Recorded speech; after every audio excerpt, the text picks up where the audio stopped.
கண்ணியத்துக்குரிய சகோதரர்களே, அத்தனையும் பிறமத கலாச்சாரம். கொடி ஏற்றுறது இஸ்லாத்தில் உள்ள கலாச்சாரமா?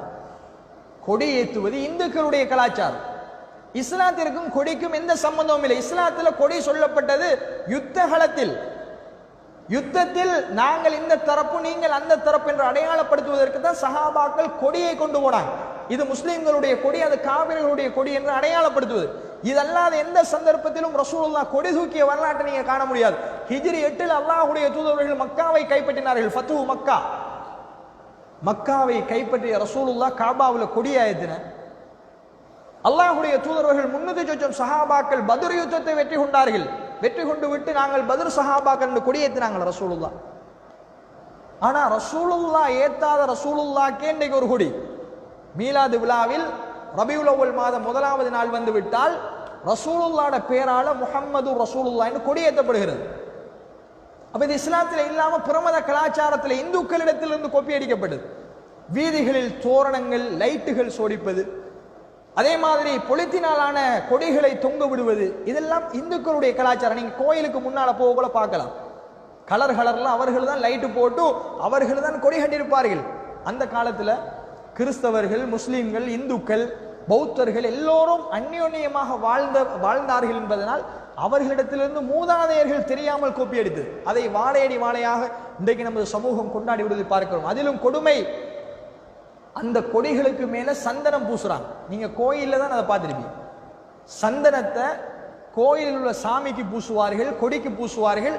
அதே கலாச்சாரம் முஸ்லிம்கள் இன்று ரசூலுல்லாஹ்வுக்கு ஏத்துகிற கொடியில், அதே மாதிரி அவுலியாக்களுக்கு ஏத்துகிற கொடியில் சந்தனம் பூசுறாங்க.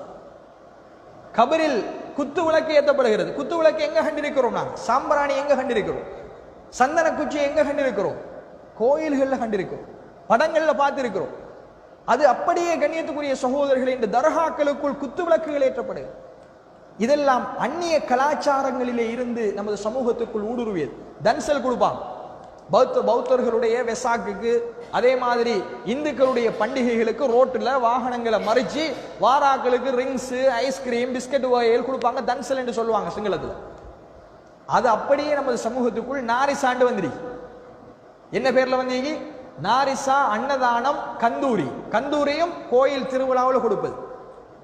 அதே கந்தூரி முஸ்லீம் சமூகத்திலிருந்து சோறாக்கி கொடுக்கிற தன்சலுக்கு பதிலாக இவர்களும் பிஸ்கட்டு, இனிப்பு வகைகள் கொடுக்கிறார்கள். அங்கிருந்து அப்படியே புறமத கலாச்சாரம் கொப்பி அடிக்கப்பட்டு வந்திருப்பதை கணியத்துக்குரிய சகோதரர்களை பார்க்கிறோம். அதே மாதிரி தபர்ருக் நீங்க பார்க்கலாம். மௌலுது சபைகளில் ஓதுகிற பொழுது முன்னாடி சாப்பாடெல்லாம் வச்சு தான் தட்டில் ஓதுவாங்க. சாப்பாடுகள் எல்லாம் இனிப்பு வகைகள், பல வகைகள் எல்லாம் இருக்கும். இவர்கள் மௌலுது ஓதுவார்கள். என்ன நம்பிக்கை?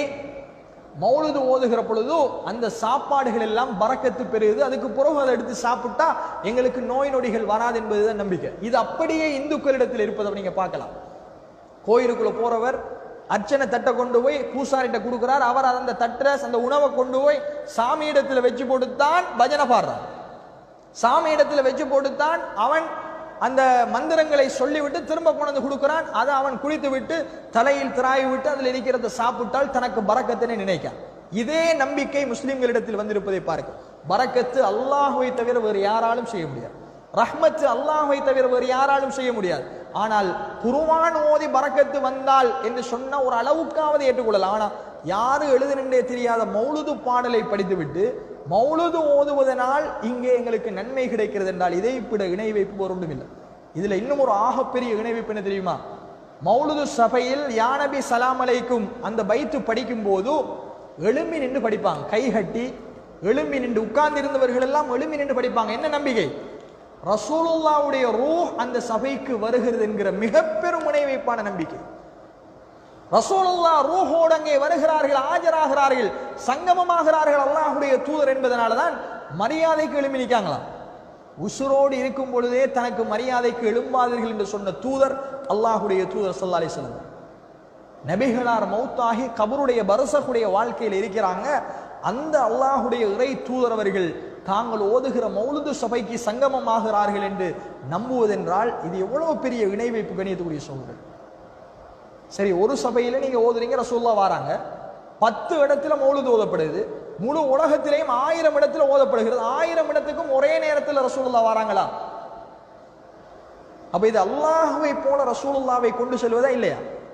ஒரே நேரத்தில் எல்லா இடத்திலும் ரசூலுல்லாஹ் அவதரிப்பார் என்பது இந்துக்களுடைய நம்பிக்கை.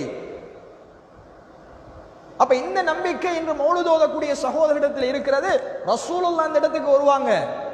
அல்லாஹ் சொல்லிட்டான், ஒருவர் மரணித்து விட்டால் அவருக்கும் உலகத்திற்கும் இடையில் பர்சக் என்கிற திரை மறைவு இருக்கிறது, அவரால் மீண்டும் உலகத்துக்கு வர இயலாது என்று அல்லாஹ் சொல்றான். ரசூலுல்லாஹ் அந்த கொள்கையை தான் சஹாபாக்களுக்கு போதித்தார்கள். அந்த நபியே மௌலித் ஓதுகிற சபைக்கு வருவார் என்று நம்புவதாக இருந்தால் இதை விட மடத்தனமான ஒரு குழப்பமான ஒரு சிந்தனை எதுவுமே இருக்காது.